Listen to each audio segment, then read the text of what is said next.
Assalamualaikum warahmatullahi wabarakatuh. Untuk materi kimia medisinal, kali ini kita akan membahas mengenai kimia medisinal obat-obat antibiotika.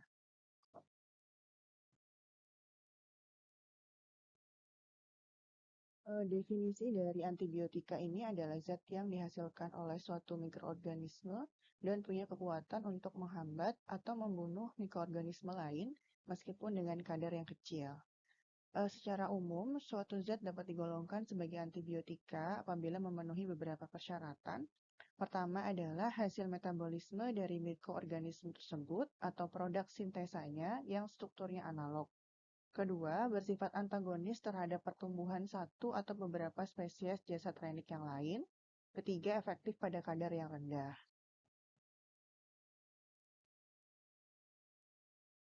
Perkembangan antibiotika dimulai dari pertama kali ditemukannya antibiotik ya oleh Fleming pada tahun 1929, antibiotik penicillin dari Penicillium notatum yang menghasilkan zat yang bersifat bakteriostatik atau menghambat pertumbuhan bakteri, terutama untuk bakteri gram positif. Kemudian pada tahun 1940, Flore dan Chen menggunakan zat temuan Fleming tersebut dalam terapi penyakit. Selanjutnya tahun 1944, Waxman mengisolasi streptomycin dari strain Actinomycetes yang ternyata juga bersifat sebagai anti-tuberkulosis. Nah, sejak saat itu dilakukan upaya secara intensif penelitian untuk mendapatkan antibiotik-antibiotik yang baru. Antibiotik terdapat dalam berbagai mikroorganisme, baik bakteri, fungi atau jamur, ada Actinomycetes, dan sekarang ini banyak eksplorasi ke tanaman tingkat tinggi dan juga dari binatang. Untuk produksi antibiotika diperdagangkan melalui beberapa langkah. Pertama, dengan cara menyiapkan kultur dari jasad renik yang dikehendaki secara murni untuk ditanam pada media fermentasi. Kedua, melalui proses fermentasi dengan kondisi tertentu. Ketiga, isolasi antibiotik dari kultur jaringan. Keempat adalah pemurnian. Nah, untuk beberapa antibiotika saat ini dihasilkan secara semi-sintesis atau sintesis total. Jadi pembuatannya sintesis laboratorium. Untuk mekanisme kerja dan tempat kerja berbagai jenis antibiotik, mekanisme kerja berbeda-beda, pada umumnya dengan cara mempengaruhi sistem metabolisme dari mikroorganisme target. Beberapa antibiotika berpengaruh secara selektif terhadap sintesis protein, contohnya seperti tetrasiklin dan chloramphenicol, atau sintesis asam nukleat, contohnya pada antibiotik rifampicin. Ada juga yang mempengaruhi fungsi dari membran sel, yaitu pada antibiotika polymyxin. Untuk daya kerja, umumnya dapat berupa daya statik atau menghambat pertumbuhan, kita menyebutnya dengan bakteriostatik ya, atau juga dengan membunuh atau daya sidal, disebut dengan bakteriosidal. Untuk spektrum aktivitas, berdasarkan luas efeknya terhadap mikroorganisme, antibiotik ini dibedakan. Pertama adalah spektrum sempit atau narrow spektrum, yang hanya efektif terhadap beberapa jasad renik, gram positif atau gram negatif saja. Contohnya ada nistatin dan basitrasin. Ada juga yang memiliki spektrum luas atau broad spektrum. Ini berarti efektif terhadap berbagai jenis mikroorganisme baik gram positif maupun gram negatif serta jasad renik lainnya. Contohnya pada antibiotika tetrasiklin dan chloramphenicol. Berikut adalah contoh penggolongan antibiotika berdasarkan tempat kerjanya. Ini tempat kerjanya pada mikroorganisme. Misalkan jika bekerja pada dinding sel mikroorganisme target, contohnya ada penicillin, cephalosporin. Kemudian proses yang dihambat itu apa? Yaitu biosintesis peptidoglikan. Peptidoglikan kan ada pada dinding sel ya. Nah, antibiotik golongan ini menghambat biosintesis peptidoglikan pada dinding sel bakteri. Aktivitasnya bakteriosida, berarti membunuh dari bakteri tersebut. Kemudian di membran sel contohnya ada nistatin.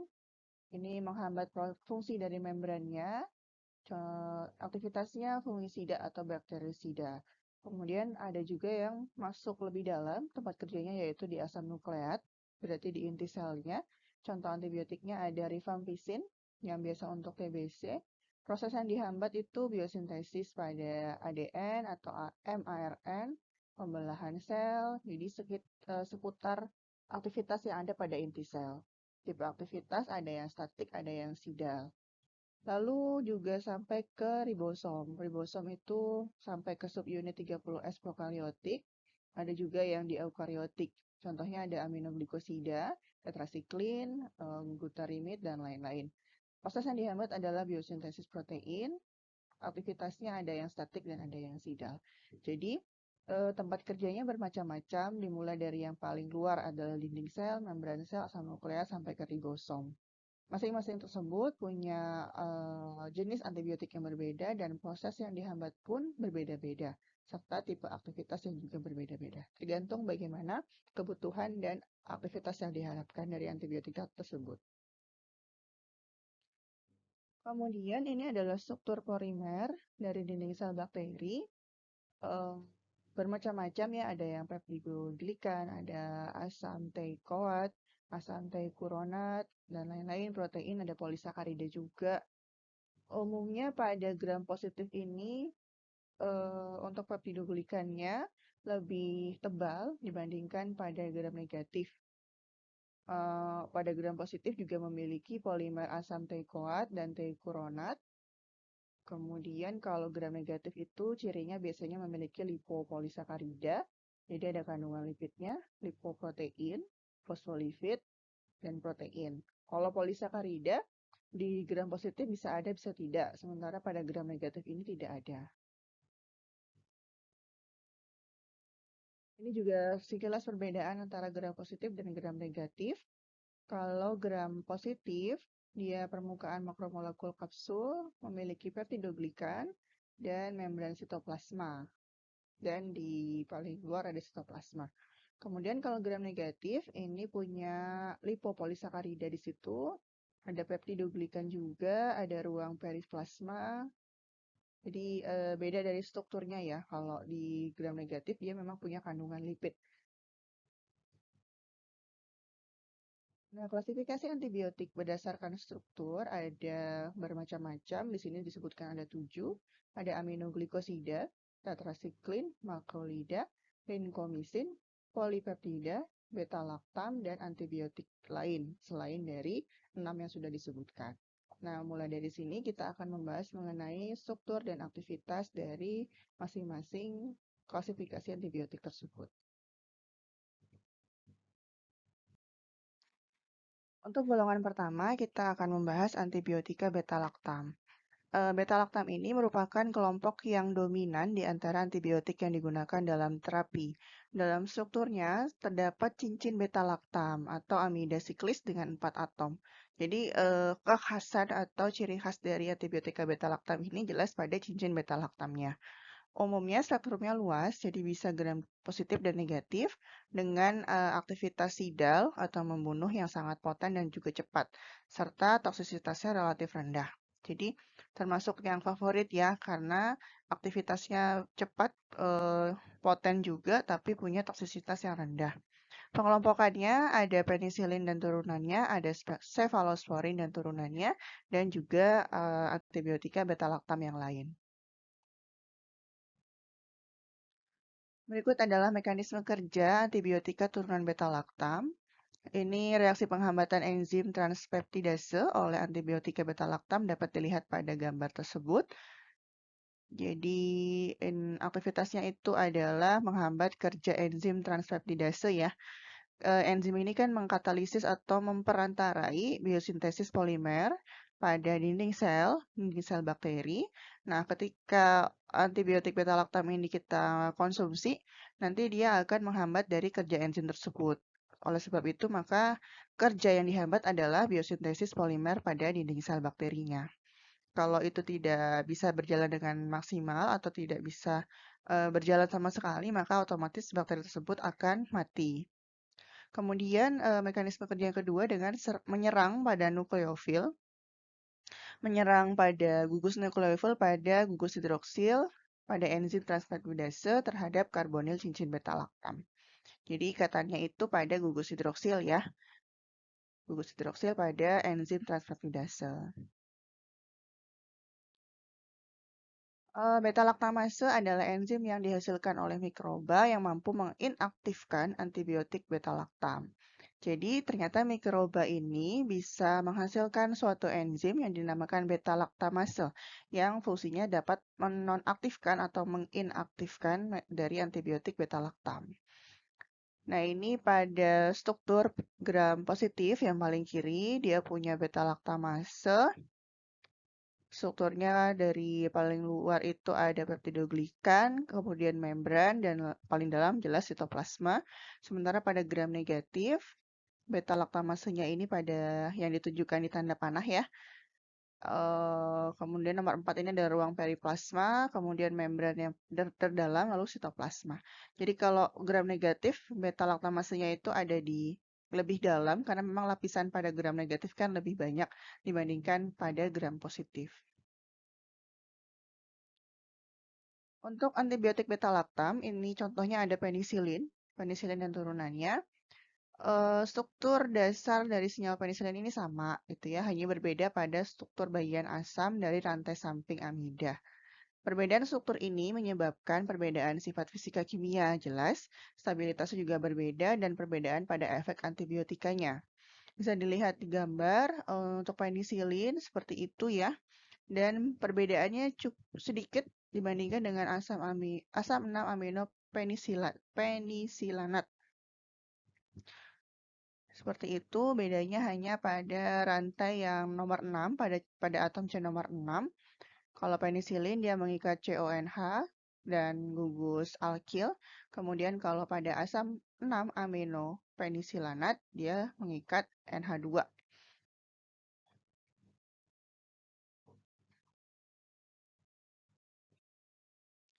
Pembuatan untuk golongan penisilin bisa melalui jalan fermentasi. Ini umumnya dengan biosintesa, yaitu dengan cara menambahkan zat tertentu pada proses fermentasi agar dihasilkan lebih banyak senyawa dengan struktur tertentu yang diinginkan.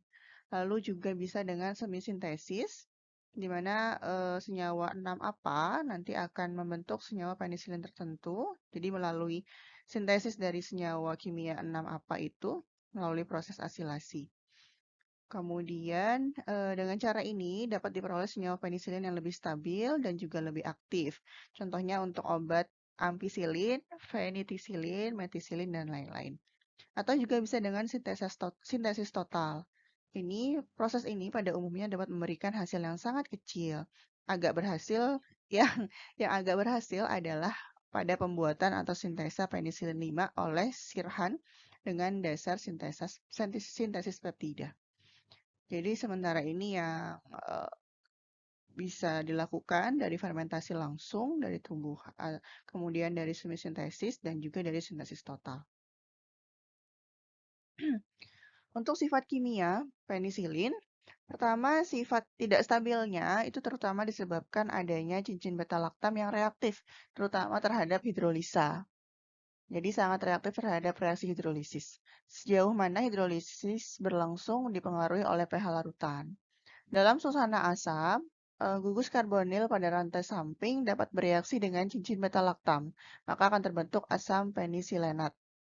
Hidrolisis lebih lanjut dengan asam kuat, contohnya pada pH kurang dari 3, akan menghasilkan penisilamin dan juga penisiloaldehida. Tuh, jadi sangat reaktif tergantung dari reaksi hidrolisis ya, kalau untuk penisilin. Pada larutan asam lemah, terutama dengan adanya logam berat, akan terbentuk asam penilat yang setelah kehilangan karbon dioksida akan menjadi asam peniloat. Alkali basah dapat menguraikan penisilin, dapat membuka cincin laktamnya dan terjadi atau terbentuk asam penisiloat yang tidak aktif lagi.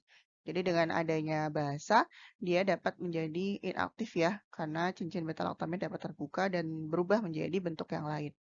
Cincin beta-laktam juga dapat dihidrolisis oleh air dengan adanya enzim bakteri atau penisilinase. Dengan adanya enzim tersebut, beberapa bakteri dapat tahan terhadap penisilin, misal beberapa golongan Staphylococcus. Jadi, hidrolisis ini bisa disebabkan oleh adanya enzim pada bakteri yang disebut dengan penisilinase.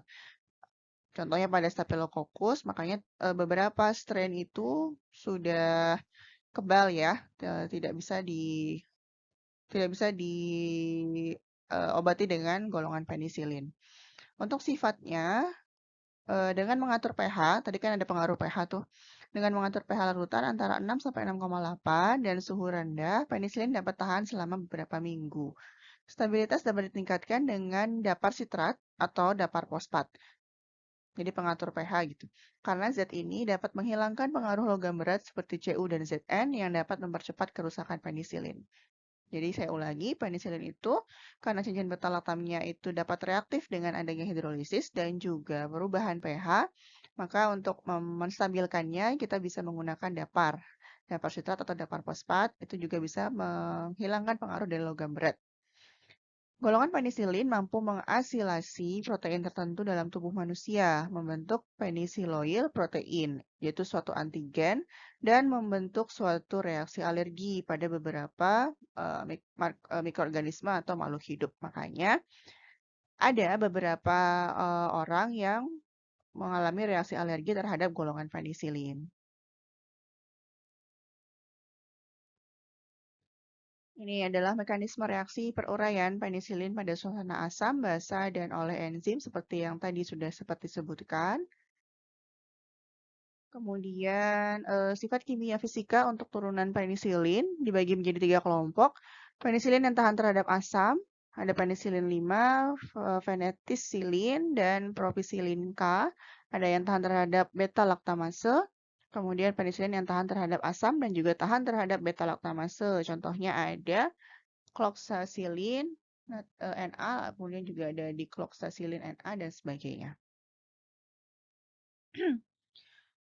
Kemudian kita masuk ke modifikasi struktur atau kaitan antara struktur dan aktivitas dari golongan penisilin.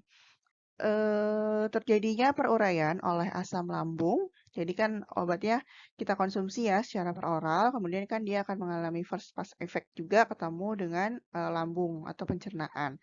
Peruraian oleh asam lambung ini mengakibatkan beberapa senyawa penisilin tidak dapat digunakan peroral. Misalkan ada penisilin G. Setelah dilakukan beberapa penelitian, ternyata bagian asam dari obat penisilin G, yaitu gugus phenoxynya, memiliki gugusan yang bersifat penarik elektron. Dapat menstabilkan cincin beta-laktam terhadap hidrolisis asam dengan cara mencegah penata ulangan penisilin menjadi asam penilat. Misalkan phenoxymethyl atau penisilin 5, aminobenzilpenisilin atau ampicillin, dan sebagainya. Beberapa bakteri, misalkan Staphylococcus aureus, resisten terhadap penisilin karena dapat menghasilkan enzim penisilinase, tadi yang sudah disebut di awal ya. Enzim ini mampu menguraikan penisilin sehingga menjadi bentukan tidak aktif. Enzim ini, si enzim penisilinase, punya dua zat, yaitu beta-laktamase yang dapat menguraikan cincin beta-laktam, dan asilase yang dapat menghidrolisis rantai samping asilamino. Yang terakhir, yang asilase ini sering digunakan secara komersil untuk membuat 6-APA, yang merupakan suatu bahan baku untuk sintesis penisilin. Gitu ya. Jadi enzim yang dihasilkan bakteri ini juga bisa kita pakai untuk pembuatan penisilin. Senyawa penisilin paling tahan terhadap enzim beta-laktamase jika atom alfa karbon dari gugus asilnya merupakan bagian dari inti benzen atau heteroaromatik. Misalkan pada oksasilin, dikloksacillin, metilsilin, dan napsilin. Untuk isoksasoil penisilin atau oksasilin, dia itu tahan terhadap enzim beta-laktamase tadi juga tahan terhadap hidrolisis asam. Adanya gugus yang dapat terionkan atau yang bersifat polar pada kedudukan alfa dari rantai benzil menyebabkan zat tersebut aktif terhadap gram negatif bacillus. Misalkan pada antibiotik ampicillin. Amoxicillin efektif terhadap Escherichia, Haemophilus, Salmonella, Shigella. Apabila gugusan tersebut berupa asam, yaitu contohnya pada gugus karboksil, maka spektrum aktivitasnya akan lebih luas lagi. Penisilin yang punya rantai samping gugus polar atau terionkan, ikatan dengan protein plasma akan rendah Dan sebaliknya, kalau nonpolar, maka ikatan dengan protein plasmanya tinggi. Contohnya ampicillin dan amoxicillin. Sekitar 25-30% terikat pada protein plasma sehingga cepat diekskresi atau dikeluarkan. Sebaliknya, nafsilin itu 90% terikat pada protein plasma, jadi lama prosesnya dalam tubuh.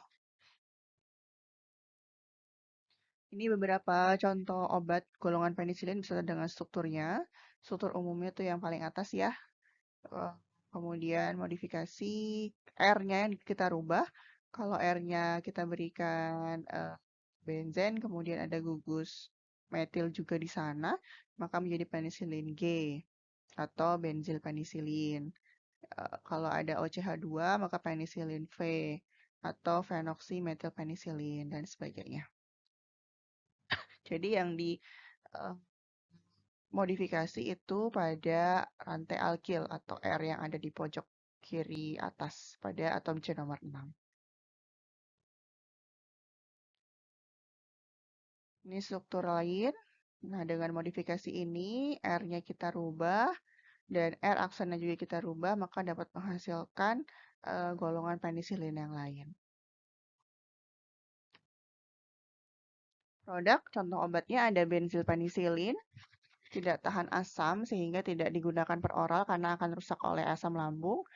Digunakan dalam bentuk suntik, biasanya dalam bentuk garamnya, garam Na atau K. Kemudian ada penisilin prokain, contoh obatnya ada penisilin penzatin. Kemudian contoh produk yang kedua ada phenoxymetilpenicillin atau penisilin V, tahan terhadap asam lambung, absorpsinya baik, digunakan per oral. Jadi kalau G itu tidak tahan asam, sehingga dia digunakan dalam bentuk suntik, dalam bentuk garamnya, sementara kalau penisilin V itu lebih tahan asam ya, sehingga banyak digunakan per oral. Lalu ada phenoxyetilpenicillin, ada 2,6 dimetoxyphenylpenicillin, dan sebagainya. Dengan masing-masing karakteristiknya. Ini juga nanti silakan dibaca saja. Oke, oke. Nah, golongan yang kedua dari antibiotika beta-laktam, pertama tadi penicillin, dan yang kedua adalah cephalosporin dan turunannya. Kalau cephalosporin diperoleh dari jamur spesies Cephalosporum atau dibuat secara semisintetis. Telah diisolasi 3 macam zat dengan struktur yang berbeda, yaitu cephalosporin P, N, dan C. Yang dikembangkan lebih lanjut adalah cephalosporin C, karena merupakan senyawa awal dari perkembangan cephalosporin. Berbeda dengan yang sebelumnya, penisilin, pada golongan cephalosporin, cincin beta-laktamnya terikat pada cincin dihidrotiazin, membentuk cincin baru yang dinamakan cefam. Nah, kalau penisilin tadi kan terikat pada thiazolidin ya, itu disebut dengan P6. Jadi, bedanya penisilin dengan cephalosporin itu adalah tempat ikatan cincin beta-laktamnya. Kalau penisilin, cincin beta-laktamnya terikat pada cincin thiazolidin. Kalau cephalosporin, cincin beta-laktamnya terikat pada cincin dihidrotiazin. Bedanya di situ. Ini untuk yang cefam ini berarti cephalosporin. Kalau yang sebelah kanan itu adalah P6. Bisa dilihat bedanya ya. Untuk cephalosporin P, strukturnya mirip steroid, aktivitas antibakterinya rendah, sementara yang N itu mirip dengan penicillin N atau sinearatin B atau D4-aminokarboksibutil penicillin. Ada juga cephalosporin C, ini sama dengan cephalosporin N, bedanya ada pada inti dihidrotiazinnya. Jadi kalau cephalosporin itu kan cincinnya thiazolidin ya. Nah kalau cephalosporin N itu diganti dengan dihidrotiazin. Untuk cephalosporin C di alam kurang aktif dengan menghilangkan rantai samping atau bagian asam pada posisi 7 akan diperoleh asam amino cephalosporat atau 7-ACA yang merupakan zat antara untuk proses semisintetis. Jadi mirip seperti fungsinya 6-APA pada penisilin. Digunakan untuk proses semisintesis pembuatan antibiotik tersebut. Beda dengan penisilin, cephalosporin punya 2 rantai yang dapat dimodifikasi. Pertama, rantai asil pada posisi 7, dan yang kedua, rantai asetoksimetil pada posisi 3. Nah, karena hal tersebut, maka untuk proses semisintesis pembuatan cefalosporin di samping bisa melalui 7-ACA, juga dapat melalui 7-ACDA atau 7 amino di asetil cephalosporanic acid.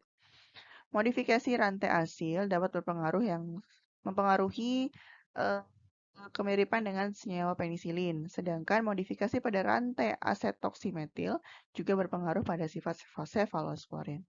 Turunan 7-ACA dan 7-ACDA aktif untuk digunakan per oral, jadi bisa per oral. Strukturnya mirip ampicillin, tapi spektrumnya luas dan lebih tahan terhadap beta-laktamase.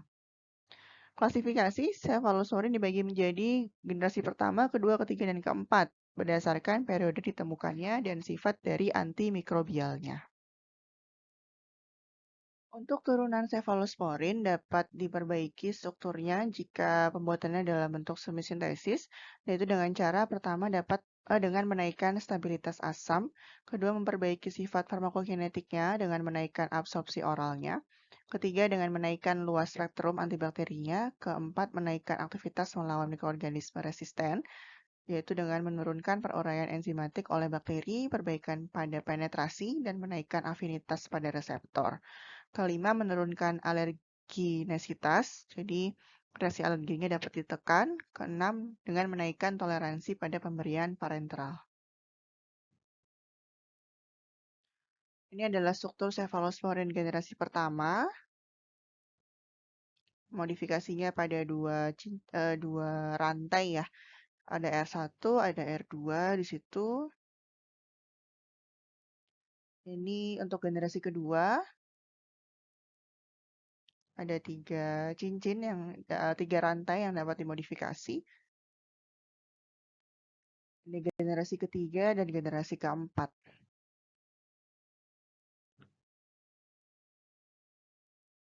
Secara umum, dari cefalosporin generasi pertama, kedua, ketiga, dan seterusnya, luas spektrum terhadap gram negatif semakin sempit. Terhadap gram positif dan resisten terhadap beta-laktamasenya akan meningkat. Jadi generasi 1 dibandingkan generasi 2, maka aktivitas terhadap gram negatifnya lebih sempit yang generasi kedua. Tetapi untuk aktivitas pada gram positif dan resistensi terhadap enzim beta-laktamase lebih baik di generasi kedua. Contoh produk ada cefalotin, ada cefaloridin, ada cefalozin, ada cefaloglisin, cefalexin, dan cefadroxil. Kemudian golongan ketiga dari antibiotik beta-laktam, yaitu antibiotik beta-laktam lain selain penisilin dan cefalosporin. Ini umumnya adalah penghambat beta-laktamase, yaitu enzim yang dihasilkan oleh mikroorganisme tadi ya. Antibiotika beta-laktam non-klasik, yaitu antibiotik yang mengandung cincin beta-laktam yang kadang-kadang bergabung dengan cincin lain yang terdiri dari 5-6 atom. Antara lain ada turunan dari asam amidinopenisilinat, kemudian asam penisilanat, karbapenem, dan sebagainya. Dengan telah berhasilnya dikembangkan senyawa penisilin dan cefalosporin, maka para ahli mulai mencari senyawa beta-laktam yang lain. Di antaranya ada 3 yang penting atau yang sering digunakan, yaitu tienamisin, nakordisin, dan asam clavulanat. Senyawa ini pada umumnya tahan terhadap beta-laktamase, sehingga pada saat ini banyak dikombinasikan dengan beta-laktam yang lain dengan tujuan agar senyawa tersebut dapat menetralisir enzim. Ada golongan karbapenem, contohnya ada tienamisin, ada imipenem silastatin, contohnya kemudian ada monobaktam, contoh obatnya ada sulfazecin, dinatrium aztreonam atau azaktam. Kemudian ada inhibitor beta-laktamase. Jika dikombinasikan dengan penisilin, maka akan sangat peka terhadap beta-laktamase. Contohnya ada metisilin atau oksasilin. Ya, jadi baik digunakan untuk kombinasi pengobatan penisilin dengan inhibitor beta-laktamase. Penemuan asam clavulanat yang merupakan inhibitor beta-laktamase yang poten dan progresif pada menghambat pada sintesis inhibitor beta-laktamase, contohnya pada sulbactam dan juga isolasi beta-laktam alam seperti tianamisin. Ini dapat menghambat aktivitas enzim beta-laktamase dan interaksi dengan protein yang terikat pada penisilin. Contohnya ada natrium ampicillin, ada amoxicillin, ticarcillin, imipenem, dan sebagainya. Ini masing-masing dikombinasikan.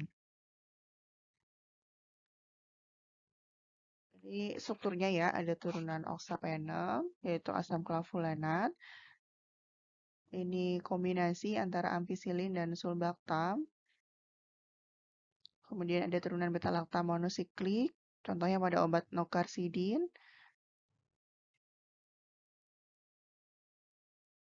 Lalu ini adalah struktur turunan asam penisilanat. Jika R-nya diganti dengan H sehingga mengikat karboksilat, maka dinamakan sulbactam. Kalau R-nya diganti dengan gugus yang di bawah ini, yang lebih panjang, maka menjadi 5-sulbactam. Lalu ada turunan amidinopenisilanat, tadi yang ada di slide sebelumnya. Kemudian ada turunan carbapenem. Yang kedua, setelah antibiotika beta-lactam, yaitu golongan aminoglikosida. Contohnya ada streptomycin. Ini merupakan golongan antibiotik aminoglikosida pertama yang ditemukan pada tahun 1944. Sejak itu dilakukan penelitian untuk mencari antibiotik aminoglikosida yang lain dari Streptomyces. Di antara yang sudah ditemukan yaitu ada kanamycin, neomycin, paramomycin, gentamicin, gitu ada juga tobramycin. Antibiotik aminoglikosida ini sulit diabsorpsi, persentasenya kurang dari 1% jika digunakan per oral. Oleh sebab itu, biasanya digunakan untuk infeksi saluran cerna. Spektrum aktivitasnya luas, untuk memperoleh efek sistemik digunakan sebagai parenteral, jadi sediaannya parenteral. Punya struktur gula amin yang terikat secara glukosidis. Paling sedikit memiliki satu aminoheksosa, aminosikloheksan dengan atau tanpa pentosa. Sifatnya basa kuat, bentuk garamnya dengan asam anorganik mudah larut dalam air dan juga stabil pada pemanasan. Meskipun spektrumnya luas, tapi penggunaannya terbatas untuk kasus tertentu. Misalkan streptomycin hanya untuk anti-TBC, paromomycin hanya untuk disentri oleh amuba. Hal ini disebabkan karena toksisitasnya yang cukup besar. Ini struktur dari kanamycin, neomycin, gentamicin, amikacin, dan sebagainya. Bisa dilihat saja. Contohnya ini ya, streptomycin sulfat. Ini dari kultur Streptomyces griseus. Struktur dasarnya sebenarnya basa, punya berasam 3, garam sulfat punya komposisi 2S, eh, asam sulfat. Meskipun spektrumnya luas, tapi hanya untuk TBC digunakannya. Lalu ini ada neomycin, juga dari kultur Saccharomyces fradiye. Jadi sama-sama dari Saccharomyces, tapi beda spesies. Kemudian ada paromomycin sulfat. Ini dari spesies Saccharomyces juga yang mirip dengan Saccharomyces rimosus. Spektrumnya juga luas, sukar diabsorpsi. Kanamycin, ini dia tidak punya cincin deribosa atau pentosa. Beda seperti neomycin dan paromomycin ya. Kalau kanamycin dia nggak punya cincin tersebut. Spektrumnya juga luas, biasanya digunakan untuk disentri. Ada gentamicin, ini dari Micromospora purpurea, spektrumnya luas untuk infeksi pada kulit, dan dia tidak punya gugus pentosa. Lalu golongan yang ketiga adalah golongan tetrasiklin. Pertama tadi beta-lactam, kedua aminoglikosida, dan ketiga adalah tetrasiklin. Untuk golongan tetrasiklin, strukturnya merupakan turunan oktahidronaftasen. Dari rumus dasarnya dapat dimodifikasi adalah substitusi pada posisi 5, yaitu R4. Posisi 6, yaitu kita sebut dengan R2 dan R3, serta posisi 7 atau R1. Jadi yang bisa dimodifikasi itu posisi 5, 6, dan 7. Golongan ini sifatnya amfoter karena punya struktur fenol yang sifatnya asam dan dimetilamin yang sifatnya basah.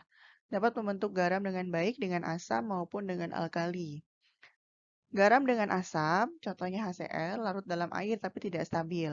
Dengan logam bivalen dapat membentuk garam yang tidak larut. Dalam larutan mudah mengalami epimerisasi pada atom C nomor 4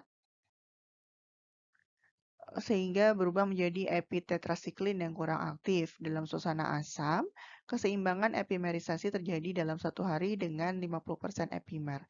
Asam kuat atau basa kuat dapat merusak tetrasiklin yang memiliki gugus OH pada atom C6, contohnya tetrasiklin, sehingga terjadi perubahan struktur dan aktivitasnya menjadi hilang. Dengan asam kuat terjadi anhidrotetrasiklin, dan dengan basa kuat terjadi isotetrasiklin. Keduanya dapat merusak aktivitas dari tetrasiklin. Sehingga berdasarkan hal tersebut, dibuatlah senyawa tanpa OH pada C6, yaitu 6-deoksi yang lebih stabil, contohnya pada obat doksisiklin dan metasiklin.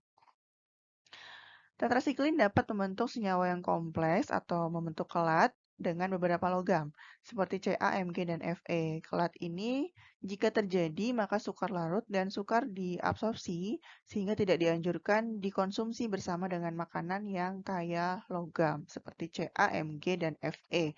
Contohnya pada susu. Senyawa kompleks dengan Ca yang ada dalam tubuh akan melekat pada tulang dan gigi yang baru tumbuh menyebabkan warna kuning atau coklat dan pertumbuhan menjadi terganggu. Oleh sebab itu, tetrasiklin tidak dianjurkan untuk bayi, anak-anak, dan ibu-ibu hamil. Tetrasiklin merupakan antibiotik yang paling luas spektrumnya, aktif terhadap berbagai bakteri positif maupun negatif, juga terhadap Spiroseta, Mycoplasma, Rickettsia, dan lainnya. Sifat efeknya adalah statis, maka untuk penyakit yang gawat digunakan antibiotik yang lain, karena ini hanya menghambat saja ya tidak membunuh. Senyawa tetrasiklin yang paling sederhana, yang masih spektrum luas adalah 6-demetil, 6-deoksitetrasiklin. Semua tetrasiklin harus punya rumus dasar tersebut. Perubahan substitusi dari rumus dasar tersebut menurunkan potensinya. Jadi semua golongan dari tetrasiklin ini harus punya 6-demetil, 6-deoksitetrasiklin. Gugus dimetilamin pada C nomor 4 harus berorientasi alfa dan epimerisasi sehingga berorientasi beta akan sangat menurunkan potensinya. Substitusi pada posisi 5, 6, 7, 8, dan 9 dapat dimodifikasi yang terkadang dapat menaikkan aktivitasnya. Senyawa 6-deoksi tetrasiklin punya kelebihan dibanding tetrasiklin karena tahan terhadap asam dan alkali yang kuat. Di samping itu, senyawa 6-deoksi juga punya sifat farmakokinetik, yaitu karena lebih mudah larut dalam lemak sehingga lebih mudah untuk diabsorpsi. Produknya ada tetrasiklin. Ini contoh strukturnya. Kemudian ini tetrasiklin ya dan turunan-turunannya. Kemudian stabil terhadap larutan asam pH di atas 2. Lebih populer dibanding oksitetrasiklin dan klortetrasiklin karena kadar dalam plasma darah lebih tinggi dan bekerjanya juga lebih lama. Lalu ada rolitetrasiklin, ada klortetrasiklin, ada oksitetrasiklin, metasiklin, dan sebagainya. Lalu golongan keempat adalah antibiotik makrolida. Ini adalah antibiotik makromolekular, jadi besar molekulnya, diisolasi dari actinomycetes. Contohnya ada spiramisin, eritromisin, oleandomisin. Struktur dasarnya ada 3 ciri. Pertama, dia punya cincin lakton, lalu ada senyawa keton, dan ada sakarida amin serta sakarida netral yang terikat pada glukosidis. Spektrumnya luas. Pada kondisi basah, dia sukar larut dalam air, larut dalam pelarut organik yang polar, larutan air stabil pada suhu kamar tapi menjadi tidak aktif oleh asam, alkali, atau panas. Produknya ada eritromisin. Ini biasanya digunakan untuk infeksi saluran nafas bagian atas dan jaringan lemak. Kemudian modifikasi pada eritromisin ini biasanya dilakukan untuk tujuan pertama menaikkan kelarutan untuk obat suntik dan yang kedua menaikkan stabilitas dan absorpsinya. dilakukan modifikasi dapat dilakukan dengan dua cara. Pertama dengan dibuat senyawa garamnya. Untuk meningkatkan kelarutan, kita bisa membuat senyawa garam dengan menggunakan asam. Contohnya stearat, lactobionat, glucoheptanat. Kemudian juga dibuat senyawa ester pada gugus OH, desosamin, misalkan etil suksinat dan propionat. Untuk garam stearat terurai dalam saluran cerna menghasilkan eritromisin bebas yang kemudian dapat diabsorpsi. Sedangkan etil suksinat dan estolat langsung dapat diabsorpsi dan hidrolisis terjadi dalam plasma dan jaringan melepaskan eritromisin bebas. Senyawa esternya tidak efektif, oleh karena itu harus dihidrolisis dulu secara in vivo. Lalu ada troleandomisin. Selanjutnya, golongan antibiotik linkomisin. Linkomisin ini merupakan antibiotik yang mengandung unsur belerang yang diisolasi dari Streptomyces lincolnensis. Efektif terhadap bakteri gram positif, terutama Coccus. Di samping itu, terhadap bakteri anaerob dan yang tidak membentuk spora juga bisa. Lalu Actinomycetes, Mycoplasma, dan beberapa Plasmodium. Contoh produknya ada Lincomycin HCl, yang strukturnya terdiri dari molekul gula yang disebut dengan metil-thiolinkosamid yang mengikat senyawa pirolidin dengan ikatan amida. Adanya pirolidin tersebut dapat menyebabkan zat tersebut bersifat basa dan dapat membentuk garam dengan kondisi asam. Ada clindamycin HCl. Lalu golongan keenam adalah antibiotik polipeptida. Ini antibiotik yang memiliki struktur polipeptida yang terdiri dari asam amino yang terikat secara peptida. Umumnya dengan struktur melingkar ya tanpa atau dengan rantai samping. Sumber utamanya adalah genus Bacillus. Ada tiga tipe senyawa, yaitu netral, asam, atau basa. Senyawa yang netral, contohnya gramisidin, punya struktur siklopeptida tanpa gugus amino atau karboksilat bebas. Senyawa asam punya struktur karboksil bebas, senyawa basa punya struktur amina bebas. Ini adalah apa ini?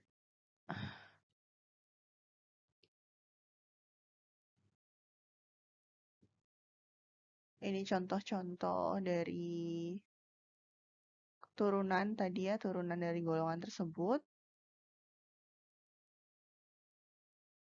Kemudian untuk golongan tersebut sifat bakterisidanya sangat kuat. Contoh obatnya ada gramisidin, ada basitrasin, lalu polimixin.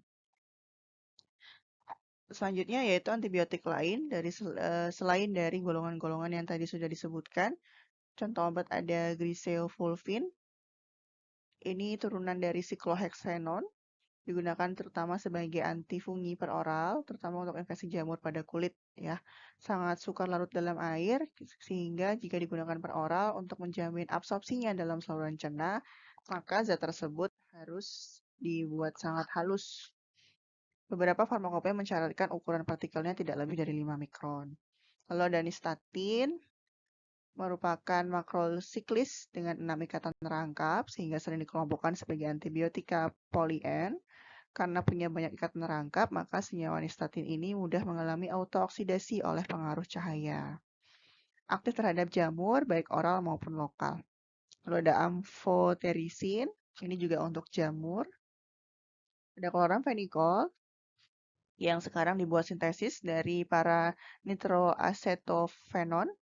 Dalam keadaan kering, dia stabil, dalam bentuk larutan akan terhidrolisis secara perlahan. Akan menghasilkan 2 amino, 1 para nitrophenil, 1,3 propandiol, dan asam diklorasetat. Adanya gugus nitroaromatik merupakan ciri khas dari senyawa ini. Jadi chloramphenicol ini ciri khasnya dia punya gugus nitroaromatik dan punya peran penting pada sifat antibiotik dari chloramphenicol. Gugusan ini dapat direduksi menjadi amin aromatis, diazotasi, dan seterusnya yang menjadi dasar analisisnya. Merupakan antibiotik sintesis pertama yang menyaingi produksi secara alamiah. Spektrumnya luas, digunakan untuk infeksi saluran cerna yang resisten terhadap penisilin, seperti Salmonella typhi, Streptococcus pneumonia, dan meningitis. Karena zat ini punya spektrum yang sangat luas serta mudah disintesa, maka sampai saat ini telah dilakukan usaha untuk mencari senyawa modifikasinya. Tapi ternyata modifikasi dari chloramphenicol masih belum memuaskan. Struktur umum turunan amphenicol, chloramphenicol ya maksudnya. Struktur umumnya seperti tersebut, kemudian dimodifikasi menghasilkan beberapa obat lain. Chloramphenicol rasanya sangat pahit, tapi juga dapat dihilangkan pahit tersebut dengan membuat senyawa esternya yang terikat pada gugus hidroksi primer. Contohnya chloramphenicol palmitat atau suksinat. Jadi untuk menghilangkan rasa pahitnya itu kita buat bentuk esternya. Ester suksinat masih memiliki karboksil bebas yang masih dapat membentuk garam, misalkan dengan natrium yang larut dalam air. Dalam saluran cerna, ester ini dihidrolisa terbentuk chloramphenicol bebas. Jadi nanti kan yang berperan memang chloramphenicol ya. Nah, dibuat dulu bentuk ester untuk menghilangkan rasa pahit, kemudian nanti di saluran cerna ester itu akan dihidrolisis, lalu terbentuklah chloramphenicol bebas yang punya aktivitas. Lalu ada novobiosin, ini dia punya cincin kumarin. Ciri-ciri khasnya adalah dia punya struktur kumarin, cincin kumarin tersebut sifatnya asam, dapat membentuk garam dengan basa kuat, aktif terhadap bakteri gram positif. Lalu ada rifampicin. Rifampicin ini antibiotik yang diisolasi dari Saccharomyces mediterranae, campuran dari rifampicin A, B, C, D, E, S, dan rifampicin SV. Turunan dari naftohidroquinon dengan rantai alifatis besar yang melingkar. Semua jenis rifampicin tersebut hanya berbeda pada substitusi C1 dan C4. Dalam keadaan kering stabil, dalam lembab atau larutan kurang stabil dan akan terurai tergantung dari pH-nya. Dalam alkali akan teroksidasi menjadi kinon dengan adanya oksigen. Dalam asam dapat terhidrolisa menjadi 3-formyl rifampicin. Digunakan per oral, absorpsinya sangat baik. Makanan dapat mengganggu absorpsi, sehingga disarankan untuk pemberian dalam keadaan perut kosong. Aktif terhadap tuberkulosa, cepat menimbulkan resisten sehingga tidak digunakan untuk infeksi jenis lain. Jadi hanya untuk tuberkulosa. Oke, ini turunan dari rifampicin, aktivitasnya pada gugusan SH pada enzim enol pyruvyl transferase. Baik. Demikian mungkin pembahasan untuk antibiotika. Jadi obat-obat golongan antibiotika dan kaitan antara struktur dengan aktivitasnya. Silakan nanti bisa dibaca kembali, terutama pada bagian contoh-contoh obat ya, beserta dengan karakteristiknya masing-masing. Baik, itu saja dari saya. Kurang lebihnya saya mohon maaf. Selamat belajar. Wassalamualaikum warahmatullahi wabarakatuh.